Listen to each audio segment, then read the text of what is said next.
પપ્પુભાઈ શું કરી રહ્યા છો? હવે આપણે આ જે શાઇન BS6 વાળી ગાડી રહી ને એનો આપણે ફ્યુલ પંપ ઓપન કરીએ છીએ. જો ફ્યુલ પંપની અંદર કેટલી ખરાબ કન્ડિશન થઈ ગઈ છે. ફ્યુલ ફિલ્ટર જો કેટલું ડેમેજ થઈ ગયું છે, કેટલું ખરાબ થઈ ગયું છે. જુઓ ને આપણે એની ટોટલ બોડી પણ ઓપન કરી છે. કેટલી ગંદી થઈ ગઈ છે, કેટલો રસ્ટ ભરાઈ ગયો છે. અને આપણે ક્લિયર કરશું, એકદમ સાફ કરશું.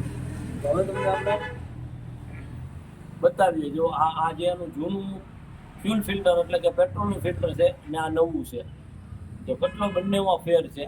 આટલી કન્ડિશન સારી હોય એની આવી કન્ડિશન થઈ ગઈ છે. તો આપણે બધું કમ્પ્લીટ કરી, વોશિંગ કરી, ફિટિંગ કરી. ગાડી આપણે આગળના વિડીયોમાં બતાવેલી છે, સ્ટાર્ટ નહોતી થતી.